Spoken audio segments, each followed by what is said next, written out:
spécialiste en informatique au niveau de Bruxelles. Et j'ai eu à rejoindre Kinshasa après avoir eu des grandes activités à Bruxelles. J'ai eu à rejoindre Kinshasa, souvent à l'appel des ancêtres. J'ai hérité du grand-père, Moué Ngiankwa, qui est décédé en 2002 à l'âge de 103 ans, et qui a eu à me rappeler mes devoirs, qui était la toute première, c'est réunifier les trois terres, qui sont Tampa, Kimwenze, Sambukango, Diabaka, ramener cette famille royale ensemble, de ramener à la conscientisation que la royauté ne peut pas disparaître et que nous avons une mission. Il faut réhabiliter la royauté. Il faut réhabiliter l'identité. Et donc, mort en 2002, j'ai passé plus ou moins 30 ans à côté de lui, en train d'apprendre notre destin, notre devoir. C'est de là qu'après avoir réuni les trois terres,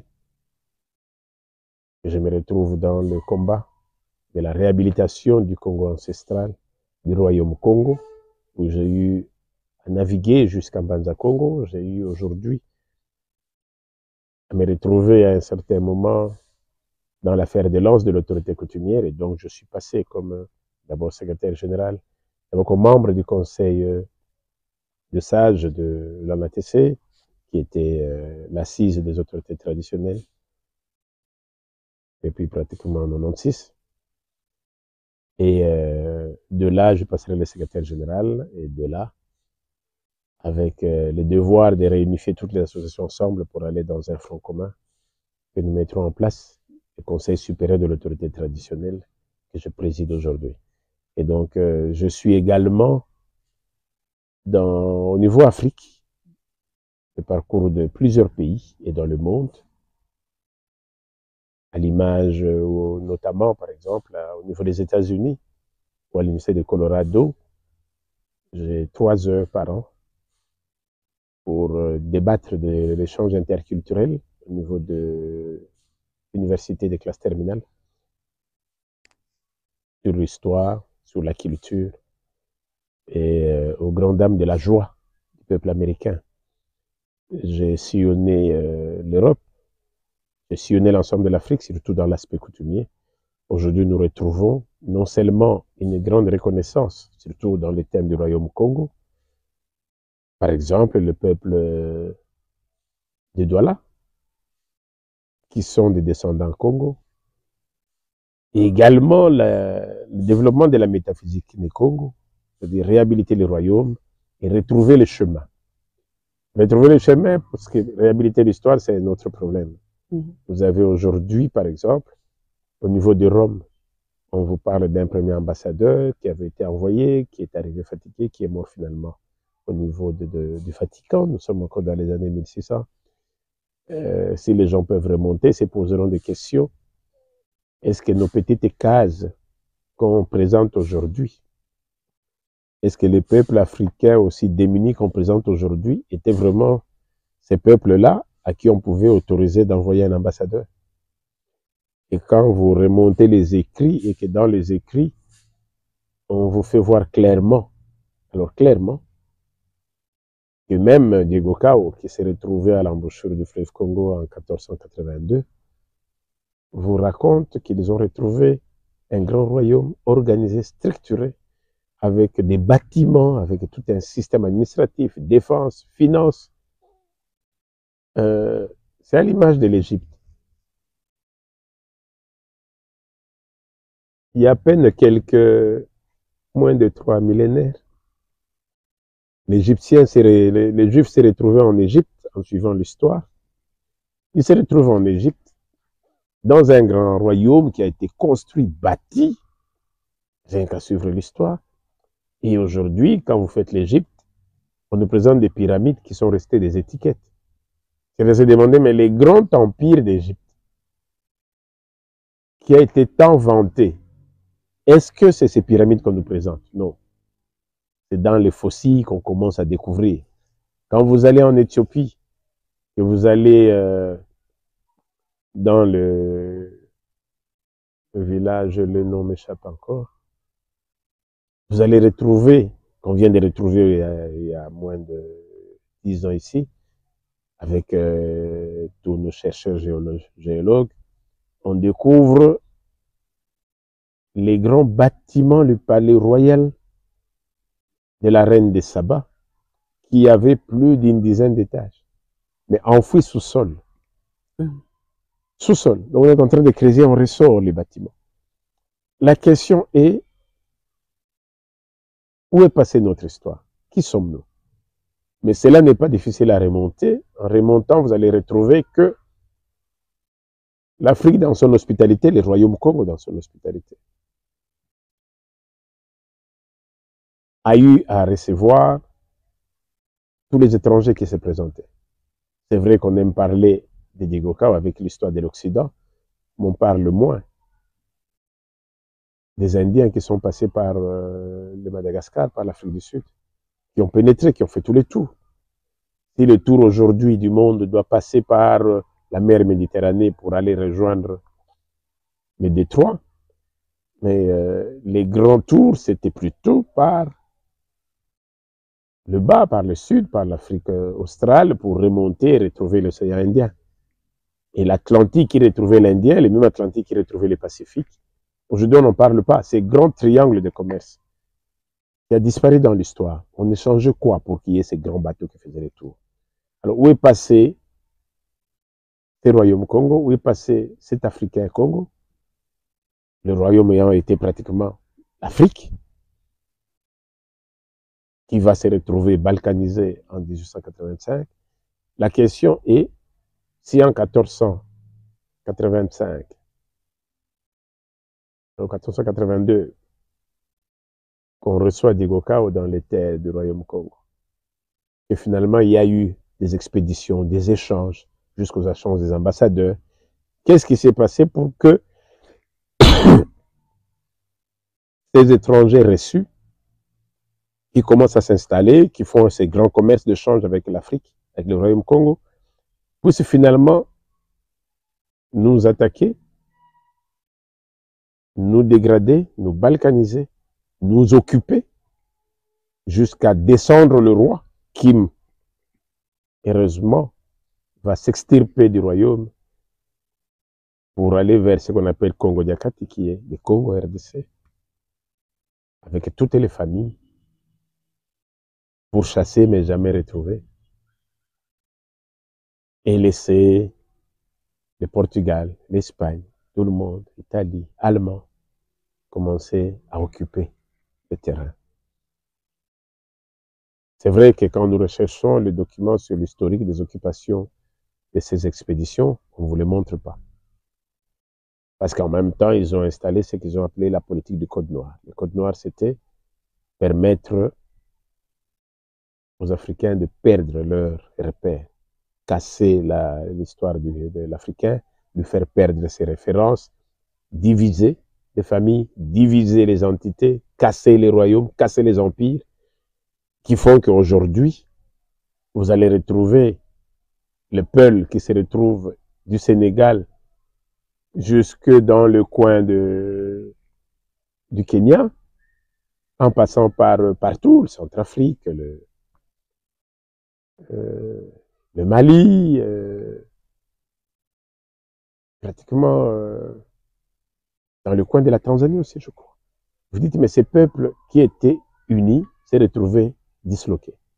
Et donc, il fallait une politique mise en place, réduire, par exemple, le royaume Congo. Aujourd'hui, nous ne parlons que d'une étiquette. Quand on veut parler du royaume Congo, on dit, bon, on voit l'Angola, on voit la RDC, on voit le Congo-Brazzaville, et on voit à la limite encore le Gabon. Alors que les quatre là ne représentent rien. L'Afrique du Sud et du royaume Congo. Les Tchad des consorts, ce sont... Le royaume Congo avait 12 provinces. Le Congo-Brazzaville était une des provinces, qui est devenue aujourd'hui le royaume de Luango. Et on retrouve le roi Makosso qui est là, qui était une des provinces, comme j'appellerais, une des principautés du royaume. Et donc, nous avions tout perdu. Mais une chose est vraie, on a peut-être perdu la bataille, mais on n'avait pas perdu la guerre. D'autant plus qu'aujourd'hui, nous continuons à nous réveiller en tant que Congo. Nous continuons de rêver en tant que Royaume Congo. Et donc, nous sommes dans ces combats de la réhabilitation. C'est pourquoi je salue, par exemple, le passage de Simon Kimbangu qui nous rappelle, l'histoire de Kimpavita. Kimpavita, cette jeune qui a été brûlée en 1700. Et parce qu'effectivement, il était en train de revendiquer que non, vous avez bousculé nos rois, vous avez bousculé nos entités, il y a quelque chose qui ne va pas. Et comme il a voulu faire une rébellion, une révolte, pour ramener les choses, ben, il a été pris en son entièreté, brûlé.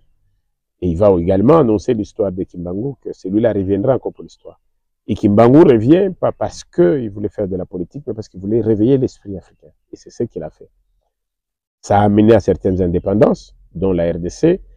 Et vous retrouvez dans la RDC l'histoire de Lumumba qui vous dit qu'il faut réécrire l'histoire. Qui se dit lumumbiste doit aller dans la vision qui dit réécrivez l'histoire. Quand on vous demande de réécrire votre histoire, ça veut dire vous n'êtes pas l'histoire que vous êtes. Réécrire l'histoire, c'est rentrer dans l'introspection, réécrire qui vous êtes et donner la vie de ce que vous êtes. C'est un chemin qui n'est pas encore abordé par la majorité des pays africains. On en trouve qui se réveillent tout doucement. Certains cinéastes essayent de relancer les images. Mais le soubassement de tout ce qui peut faire le réveil de mémoire sont encore enfouis parmi les 14 signataires de la conférence de Berlin qui se sont retournés en colonisateurs et qui finalement aujourd'hui ne donnent pas notre histoire. Mais comme on dit, l'Africain ne meurt pas. Les Congos ne meurent pas. Les Congos est toujours debout, il est toujours vivant. Et les Congos ne mourront pas. Et donc, comme nous sommes dans la réincarnation, ce sont nos esprits qui parlent et nos esprits permettent de réécrire l'histoire. Et donc, nous allons réécrire l'histoire du Royaume Congo, pas nécessairement par tous ces livres qui vont nous renvoyer quand ils verront qu'on commence à découvrir l'histoire, mais par ce que nos aïeux, au travers de nos archanges, vont également donner pour réécrire exactement les familles africaines. Parce que quand on veut parler des familles africaines, aujourd'hui l'Afrique se retrouve dans des guerres, mais inutiles. Parce que ce sont les mêmes peuples, les mêmes familles qui se battent, mais disloquées. Et donc c'est comme un père qu'on amène au Tchad, on laisse l'enfant en Afrique du Sud, et il se retrouve tout soudain en Tanzanie en train de se battre, alors que c'est le père et son fils. Et donc c'est ce travail qui doit être fait. Et je salue tous les Congo, parce que le Congo, c'est le socle de l'Afrique. Le Royaume Congo, c'est le socle de l'identité africaine. Le Royaume Congo, c'est le socle de la spiritualité, le cœur même du monde. Et donc, nous voudrions lutter pour ça. Et le devoir que nous nous sommes fait au niveau déjà de l'autorité coutumière de la République, c'est faire rehausser cet ancestral. C'est comme ça qu'on s'est retrouvé en train d'investir en 2011, par exemple, le président Kabila, en 2024, le président Tshisekedi, pour leur permettre de rester dans l'ancestral. Et déjà avec le président Tshisekedi, le fait de les réveiller en son nom de Mukantombolo, c'est déjà des noms africains, des noms des clans africains qui doivent revenir pour que chacun puisse commencer à se dire, parce que si, par exemple, lui s'est dit Mukantombolo, qu'il se retrouve face à un président qu'il est en train de bousculer et qu'il apprend que non, c'est un autre Mukantombolo, il va dire, ah mais non, on est la même famille. Et donc, au travers des clans, des royaumes vont se reconstituer. C'est ça qu'on a effacé. On nous a évité de parler des clans, alors que c'est le socle. Et donc, cela revient tout doucement. Nous avons réveillé beaucoup d'États africains. Nous sommes en Angola au niveau de Banza Congo. Nous sommes en Angola au niveau de Luige, en train de réveiller tout le roi. Nous sommes là-bas avec Moïne Mochisengue, que nous remontons. Je suis dans l'ensemble des pays d'Afrique. Et nous avions encore salué le président de la Zambie qui, il y a 3 ans, nous a laissé organiser une grande rencontre avec tous les chefs traditionnels.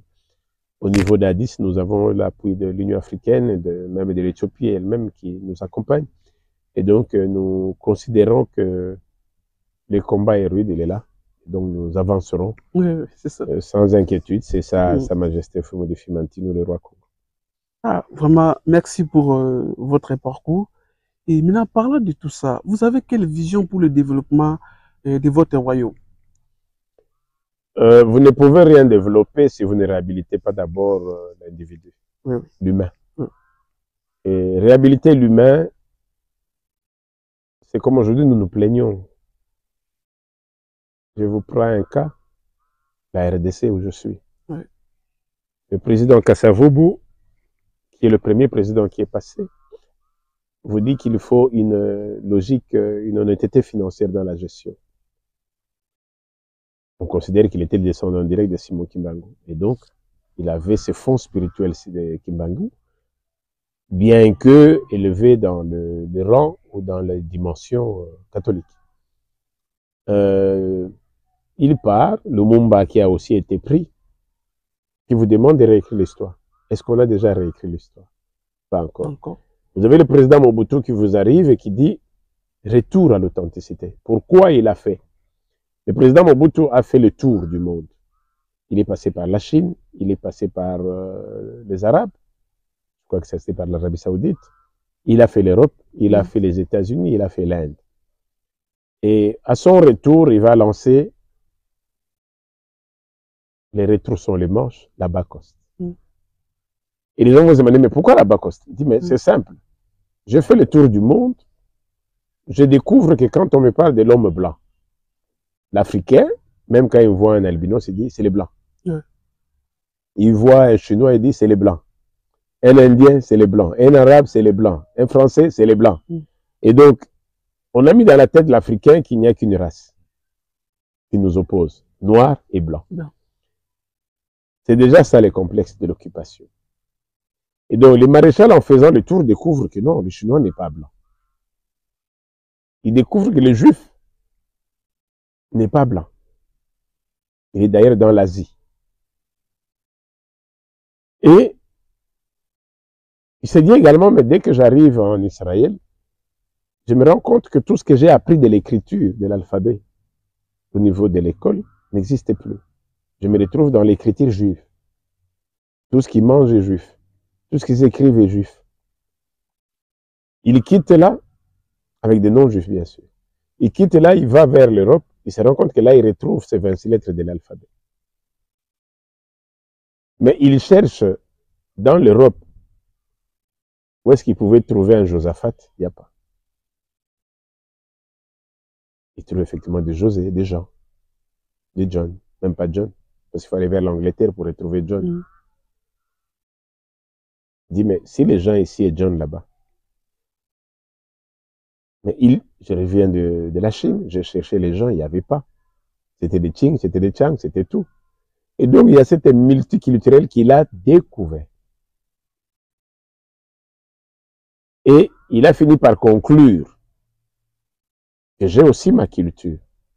Je m'appelle Mobutu, Joseph Désiré Mobutu. Mais en arrivant en Europe, je n'ai pas vu Mobutu. J'ai vu Joseph Désiré.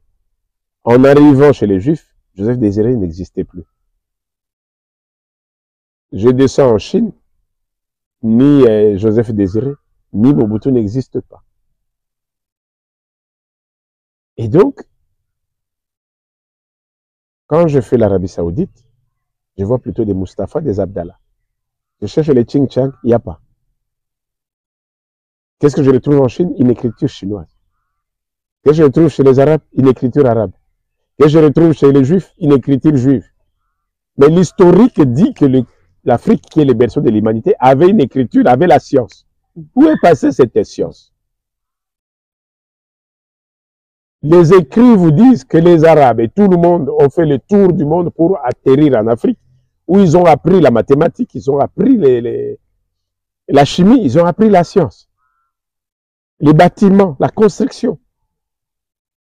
Et la question revient, c'est passé où? C'est là que Mobutu, de son retour, va carrément décréter les retours à l'authenticité. Et les retours à l'authenticité, c'était demander à tout Congolais, Zaïrois à l'époque, de se délester du prénom, de garder son nom et de trouver un poste-nom. Et donc on a traversé toute une période jusqu'aux années 1990, malheureusement été fragilisé, où Mobutu lui-même va quitter Mobutu Joseph pour devenir Mobutu Sese Koko Ngbendu Azabaka. Où tout Congolais a retrouvé un nom identitaire à lui. En 90 arrive le vent de turbulence, Mobutu est pratiquement destitué. et les prénoms reviennent. Aujourd'hui, nous faisons face à un commerce triangulaire du monde où pendant qu'on croyait que tous les marchés pouvaient se décider avec l'Europe, avec l'Amérique, on se rend compte, non, la Chine est là. On se rend compte, non, les Russes sont là. Ah, mais les Coréens sont là. Mais les Indiens sont là. Mais toutes ces races ont leur identité, ont leur culture, ont leur science qui leur permettent de développer le quotient humain. Je parle bien du quotient humain. Développer le quotient humain qui est la base de l'inspiration et de la création. À défaut, vous pouvez réveiller tout le monde, vous parlez à gauche, ça sort à droite, et dans la mémoire, rien du tout. Le corps de l'homme est maintenu par l'esprit, le corps de l'homme est maintenu par son cerveau, le cerveau est commandé par l'âme, l'âme c'est la souche même, comme on dirait la boîte noire de l'homme, qui permet de diffuser ce que vous êtes. Or, cette boîte noire est prise en étau, et donc, l'Africain ne se retrouve pas. Quelle politique dois-je mener? Je suis en train de réveiller d'abord. Je suis en train de me battre comme pour dire, je ne veux pas me battre pour aller réveiller des gens qui dorment, qui sont saoulés. Je me bats pour remonter l'usine de la création, de fabrication des boissons qui saoulent. Une fois que j'arriverai là, qu'on sait leur faire voir que non, comme dirait le président américain, Trump vous dit, the America is back. À un moment, le monde a été en turbulence, les États-Unis ont été au secours de l'Europe, ils ont créé l'OTAN, l'Alliance Atlantique, qu'ils pilotaient, ils ont mis en place le plan Marshall pour réveiller l'Europe, pour soutenir son économie, pour les ramener sur scène. L'Europe qui revient sur scène commence à tout faire pour neutraliser son parrain qui était les États-Unis. Et les États-Unis par Trump disent, ah non, non, non, c'est moi ou rien. Vous l'avez vécu avec Zelensky, comment il a bousculé. C'est pour dire qu'il fait voir à tout le monde, non, c'est nous qui vous avions créé, c'est nous qui vous avions protégé. Vous nous aviez réduit. Non, il a attendu qu'il y ait les moments pour dire, maintenant il est temps que chacun se réaligne comme il était. Et donc le retour de l'Amérique. Même quand les Juifs ont bousculé au niveau de l'Iran, quand ils ont vu la flamme iranienne envahir Israël, ils ont dit, ah, il ne reste plus que les Américains. Et Trump a fait couler les doutes. Il réagira pas. Et une nuit, il frappe le matin et dit, c'est le feu, tout le monde a arrêté. Et donc, les États-Unis veulent faire voir qu'ils sont revenus sur scène. Et je dis, le monde, malheureusement, n'est pas américain. L'Amérique, oui, nous accompagnons, c'est notre composant dans le monde, mais le monde a eu comme support l'Afrique. N'oubliez pas que si on veut parler de l'Amérique aujourd'hui, c'est une composition non seulement des aventuriers, des expéditeurs qui ont envahi l'Afrique, mais qui ont été aidés par les Arabes pour exproprier l'Afrique de ses hommes. Ce sont ces esclaves africains, arrachés des familles, enlevés dans des forêts, quelques-uns achetés, qui ont fabriqué, qui ont créé les États-Unis aujourd'hui. Presque le monde. Mais qui ont défendu l'Europe pendant la guerre mondiale. L'Afrique. Le Congo y a été. L'Angola y a été. Le Cameroun y a été. Tout le monde a été au secours de l'Europe pendant cette guerre. Mais quand l'Europe a retrouvé sa paix et sa liberté, la même Europe a voulu commencer à contourner l'Afrique, à mieux le coloniser, jusqu'à aujourd'hui vouloir bloquer même son extension, son expansion, en bloquant la gestion même de ce qu'il a comme ressources, jusqu'au savoir endogène. Et donc nous considérons que c'est là d'abord le combat. C'est vrai, à court terme, il faut réveiller pour qu'à long terme les Africains se retrouvent, mais en amont, c'est nous battre pour d'abord réveiller l'esprit africain. Parle bien de l'esprit africain. J'ai vu le conseil spécial du président Trump qui a visité la RDC.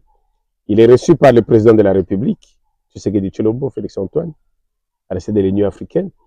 Et à sa sortie, pendant l'interview, il dit je suis venu en RDC avec le message l'aigle vient à la rencontre du léopard.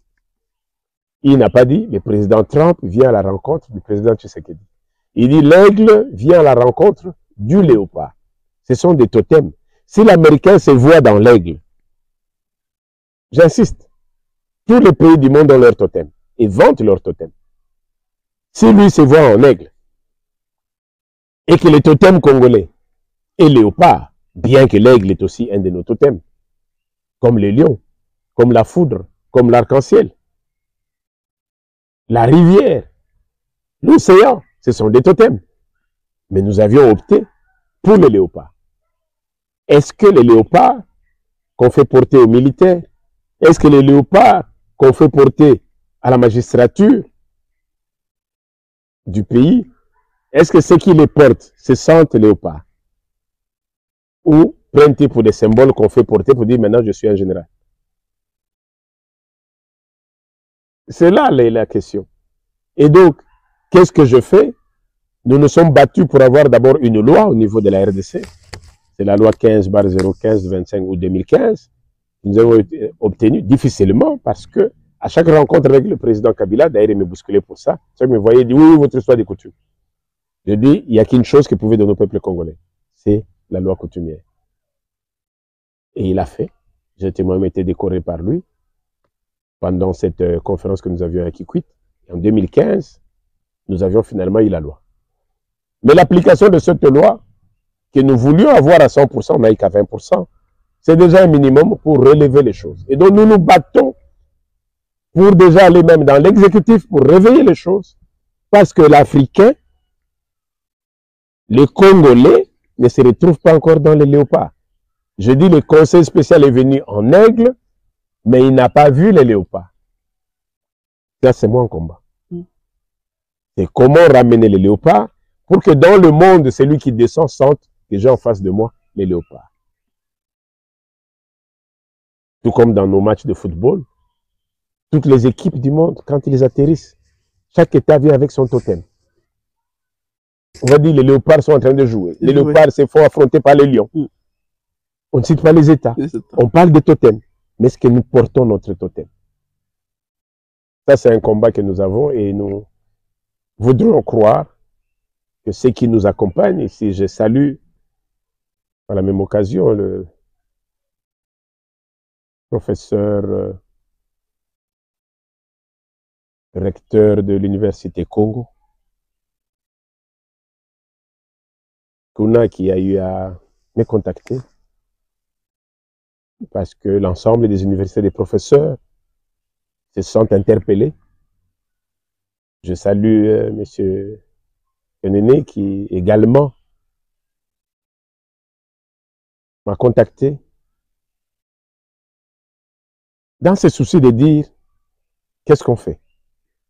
Où est passée notre culture, notre histoire? J'aimerais encore ici rassurer tout le monde. Le roi Congo que je suis, dans la turbulence de la réhabilitation de ce royaume que nous avions perdu, reste disponible et va vous accompagner dans cela. Et vous remercie d'avance pour ce que vous êtes en train de faire, tout en invitant tous vos espérants sponsors de vous soutenir, parce que c'est par les savoirs endogènes qui est aujourd'hui vanté au niveau des Nations Unies, dans cette recherche du monde, dans cette recherche de la gestion spatiale. C'est les savoirs endogènes qui est en train d'agir. Et ces savoirs a comme socle l'Afrique que nous sommes. Nous restons disponibles pour l'intérêt du monde, parce que nous voulons un monde apaisé. J'aimerais ici rappeler que si aujourd'hui on peut parler des États-Unis, quand les grands bateaux, quand les navires japonais occupaient les mondes, quand ces bâtiments approchaient les îles, tous les pays tremblaient. Mais le Japon a eu à lever les drapeaux blancs. Quand il a vu sa terre brûler, il s'est demandé qu'est-ce qui venait de se passer. L'Amérique venait de se doter de l'arme nucléaire par les tout petits uranium qui venaient de la RDC, du Royaume Congo. Et donc, le secret dans le royaume Congo. Ça a donné aujourd'hui une Amérique forte. De la même manière qu'aujourd'hui, nous saluons encore les États-Unis qui nous reviennent sur la RDC dans l'approche de l'amitié pour dire, vous avez tout, mais nous voulons vous garantir également pour que le monde ne puisse pas en abuser, mais que nous puissions travailler ensemble. Et pour cela, nous disons encore merci, vous êtes les bienvenus, mais que le monde entier puisse suivre. Que la paix des braves dans le monde puisse être ce qui peut nous réunir. Je suis très, très flatté. Merci pour votre intervention. Et maintenant, je voulais savoir réellement votre rôle traditionnel en tant que roi dans votre communauté. Vous avez quel rôle? Déjà, en tant que roi, je me contente de commencer tout doucement à rassembler les troupes. Je dis, quand je recommence par exemple, l'église kimbangiste jusqu'à Nkamba, pour l'historique qui nous est parti de Kimpavita, qui parle de l'arrivée de Simon Kimbangu, qui a comme mission la réhabilitation de la spiritualité. Et là, je dis, ça c'est le royaume Congo. Ce n'est pas un réveil spirituel importé. C'est une flamme qui vient de notre sol. Et donc, c'est notre science. J'appuie pour que nous puissions les mettre à la disposition des populations. J'appuie également par cette même occasion tous les chefs coutumiers pour que d'abord nous puissions asseoir la spiritualité. Je vais jusqu'à Mbanza Congo pour sensibiliser ceux qui étaient restés, les familles qui étaient restées, tous ces chefs régents qui sont là-bas, pour qu'ils comprennent qu'il est temps. Et j'ai cette considération. Je salue d'ailleurs le directeur de la culture de Mbanza Congo qui n'a pas arrêté de m'accompagner, et le gouverneur de Mbanza Congo, ainsi que le ministre de l'Intérieur et Culture nationale de l'Angola, qui m'ont reçu à Luanda. Je fais le tour. Je suis dans les grandes réunions de la SADC, où je rencontre la majorité de chefs traditionnels de la SADC. Et nous commençons à nous retrouver. Je dis, c'est déjà ça le roi. Mais en termes de l'entité en RDC que je gère, comme je dis, qui sont des entités qu'on a étouffées, comme je dirais, on vous enlève de la République, on va vous caser dans une commune. Eh bien, là, on gère. On gère nos entités conformément aux lois de la RDC, conformément à la loi sur l'autorité coutumière, avec la famille, les clans, en essayant de ramener les Congolais dans des clans, en essayant de maintenir d'abord les groupements, la chefferie de village dans la gestion de nos communautés claniques. Parce que si au niveau de la République, on se contente de parler des groupements chefferie de village, dans la coutume, on parle des communautés claniques. Et les clans peuvent être des très grandes entités qui vous regroupent comme ça, 3-4 provinces. Les clans peuvent être des entités comme avec Mointiave qui vous parle des États, qui parle de la Zambie, qui revient en RDC. Tout comme le roi Congo qui vous retrouve dans une dizaine de pays. Donc, si je vais dans le roi Congo, je me retrouve dans divers pays avec diverses communautés claniques qui sont à réhabiliter, en fait, ramener. Je vois le roi Makoko, je vois le roi Luango, le roi Makosso. Je suis avec tout ce qui tourne. Et ça, c'est le roi Congo. Et donc, la double gestion, si pas la triple. D'un côté, la royauté avec le rang du roi, le devoir coutumier de la République avec l'entité coutumière, les devoirs du clan comme grand chef des clans pour également maintenir d'abord le socle, parce qu'on ne peut être un roi si on n'est pas d'abord venu de familles claniques. Et on ne peut pas si d'abord vos familles claniques ne sont pas non plus royales. Et donc c'est de la souche qu'on remonte pour d'abord faire respecter ces titres de qui vous êtes, de qui vous descendez, de qui vous sortez. Mais c'est un grand combat parce que l'Occident, dans sa balkanisation et sa colonisation, nous a vraiment bien eu. Mais nos ancêtres sont encore debout, nous réhabilitons l'histoire à petits pas. Vraiment. Merci, chers internautes, comme on vient de le dire, là on vient de terminer notre première partie et maintenant nous allons entrer dans la seconde partie. Merci. Je vais vérifier vidéo. Oui, Sa Majesté, merci beaucoup. Maintenant, comment voyez-vous l'équilibre entre les traditions ancestrales et la modernité dans votre royaume? Je pense que quand les gens parlent de la modernité, les gens se trompent un peu plus. C'est comme si l'ancestral c'est autre chose et la modernité c'est aussi autre chose. Dans l'avion, quand on y montait, on retrouvait par exemple des couverts en métal, couteaux, fourchettes, en métal. Et à un certain moment est arrivé des turbulences dans nos vols, avec tout ce qu'on a connu comme terrorisme. Pour sécuriser son peuple, les fourchettes en métal ont été enlevées au profit des fourchettes en plastique. Parce qu'on considérait qu'avec un couteau en plastique, c'était difficile de tuer quelqu'un parce qu'il pouvait se défendre. Mais un couteau en métal, c'était facile de les aiguiller ici, pas de les décapiter.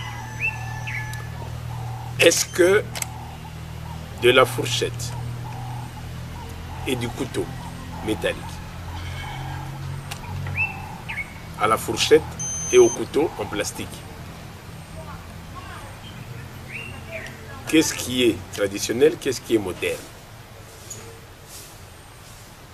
Ça veut dire que le modernisme n'est autre que l'amélioration, l'adaptation de l'ancien par rapport à ce qu'on voudrait faire. Ici, on nous donne toujours l'impression que quand on veut parler moderne, on dit, vous qui mangez avec vos mains, ça c'est traditionnel, les modernistes veulent que vous puissiez manger avec vos couverts. Plus loin, vous retrouvez les mêmes occidentaux quand ils vous rejoignent par exemple l'Afrique.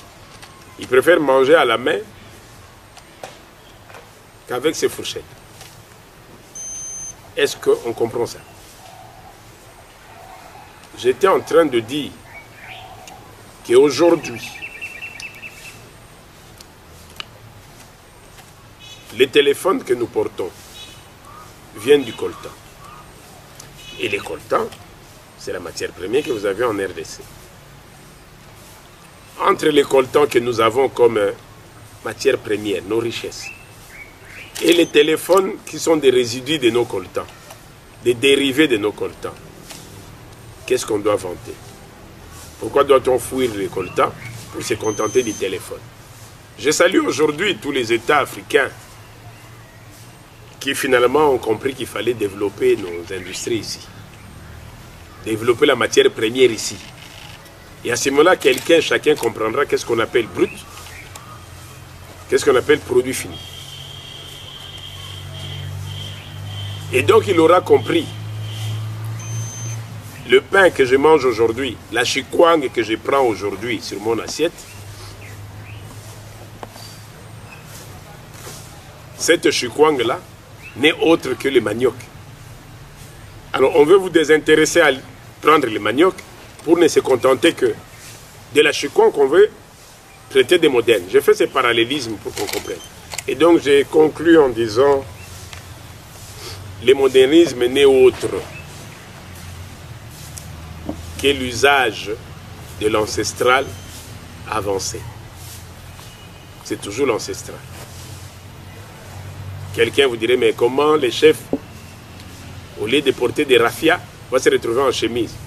Et quand vous lui dites que la chemise n'est autre que les dérivés du coton, du raffia, ah non, non, non, non, ce n'est pas ça. Parce que je parlais du Code noir qui a voulu créer un complexe dans l'Africain, qui a voulu faire croire que manger la plante brute,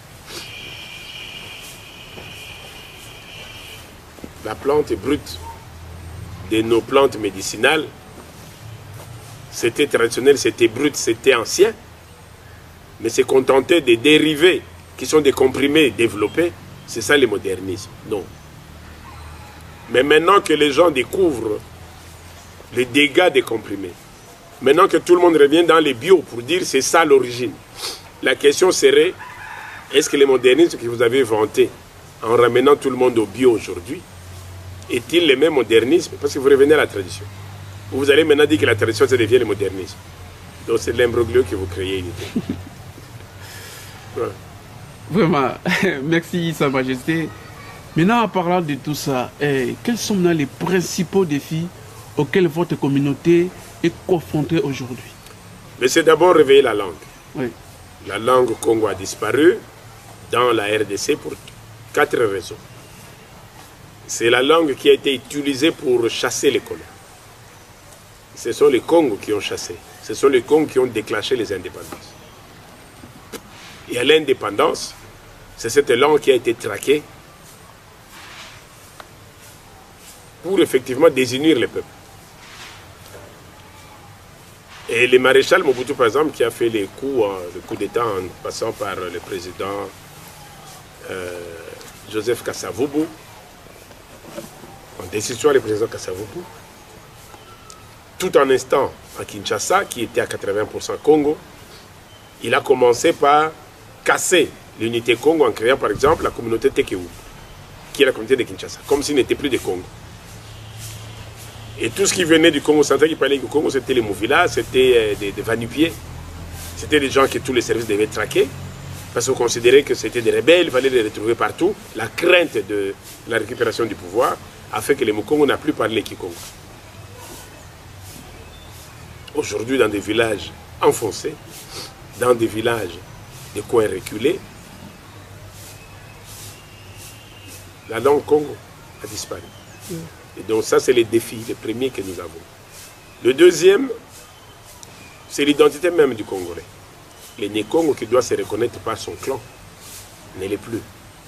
Vous demandez à un Né-Congo le nom de son arrière-grand-père, il est même difficile à le savoir. Vous demandez à un Né-Congo le nom de son village paternel-maternel, il va être vague. C'est-à-dire qu'il y a une destruction profonde de mémoire et nous avons le devoir et la mission de réveiller cela, de mettre les choses au point. Et donc je pense que c'est un grand défi. Et le troisième, c'est de se dire, le gouvernement qui est censé supporter, déclencher les choses, ne les fait pas. Et le Parlement, qui est appelé à asseoir des textes qui doivent protéger l'identité congolaise, entre autres Congo également, notamment, ne les fait pas. Et donc les institutions sont ailleurs. Et donc vous avez un peuple qui a été abruti, un peuple qui a été acculturé, un peuple qui a été complètement désarçonné, hypnotisé. C'est un défi. Voilà. Et maintenant sur le plan économique, comment les pouvoirs traditionnels peuvent-ils contribuer au développement socio-économique local? Déjà, quand nous voulons parler économie, je prendrai le cas de la France. La France est France parce que 80% est rural. 80% sont des ouvriers, des artisans qui vous sont dans les champs de vignes. 80% sont des ouvriers que vous retrouvez dans des parcs automobiles. Ici, on a désarçonné le peuple en cherchant à arracher les gens, les paysans de ces terres, en cassant ce qu'on peut appeler le travail professionnel, l'orientation professionnelle. À l'époque, on avait par exemple les cycles de CO. Juste après les primaires, les gens étaient déjà orientés pour voir comment ils pouvaient faire son secondaire. Il y avait des arts et métiers qui prenaient 2 ans, qui prenaient 1 an, qui prenaient 6 mois. Et la personne était active, professionnelle. Aujourd'hui, tout ça a été cassé pour faire croire aux gens que tout le monde devait être diplômé, tout le monde devait être ingénieur, tout le monde devait être médecin, tout le monde doit être politique. Et donc, malheureusement, en cassant la base, dès que vous ouvrez, par exemple, les voies électorales, ça vous étonne que vous ayez 100 000 candidats à l'élection. Parce que c'est la voie qui a été donnée. Et donc, je dis, il y a une destruction de l'orientation du peuple. Et comment les aider? Comment développer un pays si c'est lui qui doit développer à la base ne l'est plus? Kinshasa est nourri par les paysans, par les maraîchers. Or, tout ça sont désintéressés, des troubles et des guerres communautaires pour les opposer, pour les chasser du village. Et donc nous nous retrouvons dans une pénurie d'alimentation, de financement alimentaire au niveau d'approvisionnement, qui finalement vont obliger tous nos États à se retourner vers l'extérieur pour importer. C'est qu'eux-mêmes pouvaient exporter. Et donc, je dis, le grand combat du développement, c'est d'abord réhabiliter l'homme. Ça ne sert à rien de vouloir parler de développement si on ne réhabilite pas l'homme. C'est ça le combat. Ok. Merci, Sa Majesté. Et parlons maintenant de la jeunesse. Quelle place occupent les jeunes dans la transmission des valeurs culturelles de votre peuple? Nous essayons de garder cette jeunesse, déjà en commençant par ma propre famille. Oui. Parce que si déjà dans votre propre maison, vous n'arrivez pas à maintenir cela, Oui. c'est déjà une déperdition. Parce que toute politique est mise en place pour non seulement casser d'abord les familles chefales, les familles communautaires, la maison du chef, avant d'aller à l'extérieur. Et donc ça, il faut maintenir. La jeunesse, nous avons dans un système scolaire, dans l'éducation, toutes les notions de l'époque qui étaient saluées au drapeau pour ramener les civismes dans l'individu ont tous été cassées. Les leçons sur la culture ont été cassées. On nous parle plus de la culture occidentale, orientale, extrêmement orientale. Et donc, les combats, c'est comment ramener la jeunesse. Et donc, nous essayons d'organiser des rencontres de jeunes. Par exemple, là, nous avons les retrouvailles qui s'appellent les retrouvailles Congo, pour essayer de ramener tout doucement les jeunes dans des rencontres. C'est tout doucement que nous arriverons, en réunissant la jeunesse, que nous allons de nouveau rallumer les feux. Mais nous sommes en face d'une jeunesse qui est complètement perdue, une jeunesse qu'on a plongée dans la boisson, dans la drogue, dans l'alcoolisme, pour ne pas se retrouver. Et l'alcoolisme a conduit à du banditisme, et le banditisme nous a conduit aujourd'hui à des coulounages. Et comment récupérer cette jeunesse qui est dans les coulounas, sachant bien qu'ils sont perdus. Et donc, c'est pour ça que je dis la République a un combat. Moi, mon combat, c'est comment bousculer la République pour qu'ils puissent nous accompagner dans cela. Vraiment, merci, Sa Majesté. Mais il y a une partie des peuples qu'on l'a vraiment abandonné, les peuples autochtones. Et je ne sais pas, parlant de ça, quel message souhaitez-vous adresser aux autorités politiques de la RDC concernant la protection des droits des peuples autochtones? Il faut retenir que quand on veut parler des peuples africains, c'est ça les peuples autochtones. Les peuples autochtones, c'est chaque communauté dans son entité, dans son clan. C'est ça la notion principale. Et donc, si la référence que vous voulez faire est une référence par exemple du peuple pygmée, les pygmées sont comme ce que nous appelons des communautés, sont comme ce que nous appelons les bantous, les nilotiques. Mais on ne peut pas se dire bantou si on ne parle pas avant tout de nos clans. Les peuples bantous est d'abord dans un clan. Les peuples pygmées, qu'on appelle les peuples autochtones pygmées, ont aussi des clans qu'on appelle les Batchois. Les nilotiques ont aussi des clans. Quand on veut parler des Tutsis aujourd'hui, on les voit dans les nilotiques. Quand on veut parler des Peuls, on les voit soit dans les Soudanais, soit dans les nilotiques. Et donc, c'est d'abord les clans qui nous réunissent. Et chacun est autochtone dans son entité clanique. C'est ça la notion de l'autochtone. Les Juifs sont autochtones chez eux. C'est pourquoi ils se battent pour retrouver la terre de leurs ancêtres. C'est quoi l'autochtone? C'est celui qui veut vivre dans la terre de ses ancêtres. La réhabilitation des terres coutumières, la cartographie des terres coutumières, la réhabilitation des communautés claniques, c'est le soutien, les retours du peuple autochtone. Les Congolais est autochtone du Congo. Les Camerounais est autochtone du Cameroun. Mais à l'intérieur, est autochtone chacun par rapport à ses clans. Et c'est ça l'essence du peuple autochtone. Ok, merci beaucoup. Et maintenant, comment gérez-vous les relations entre votre royaume et le gouvernement central? Quand je veux parler du royaume, je suis par exemple ici dans la collaboration avec l'église kimbanguiste, pour qu'on arrive d'abord à réunir les trois chefs d'État. L'Angola, le Congo-Brazzaville et Congo-Kinshasa. Comme je dis toujours, Congo-Angola, Congo-Brazzaville, Congo-Kinshasa, Congo-Gabon. Et malheureusement, les Gabon les laissent un peu à l'écart, parce que tout le monde est d'abord concentré sur les trois États. Comme je dis, le royaume Congo, c'est un très grand royaume avec plusieurs États. Mais tout doucement, on va y aller. Je crois que l'Union européenne a commencé par trois. Le Benelux, la Belgique, les Pays-Bas et le Luxembourg. Aujourd'hui, nous sommes dans une Union européenne, je crois, de 27, 37, 47. Ça avance. C'est d'abord un début. Et donc, la rencontre de ces trois chefs d'État, pour nous, c'est leur faire voir qu'ils forment le socle du royaume. Ils doivent nous aider à asseoir l'identité. Ça, c'est le premier. Le deuxième, c'est qu'au niveau interne en RDC, on s'est battu pour avoir la loi. On a une loi, mais l'application de la loi est une difficulté. Comme je dis, Nous, dans la conception de la loi, nous voyons les terres coutumières claniques. Mais au moment de l'adoption au niveau de l'Assemblée nationale, comme on n'y est pas, c'est des choses qui ont été tous élaguées. Pour ne parler que des communautés locales. Alors que la communauté locale n'est pas une identité. Les Belges vous ont dit, on a laissé les Congos avec des ethnies. Point. Est-ce qu'on a énuméré ces ethnies? Est-ce qu'on a localisé chaque ethnie à sa place pour éviter des confusions? Si quelqu'un vient dire non, non, non, ici c'est chez moi.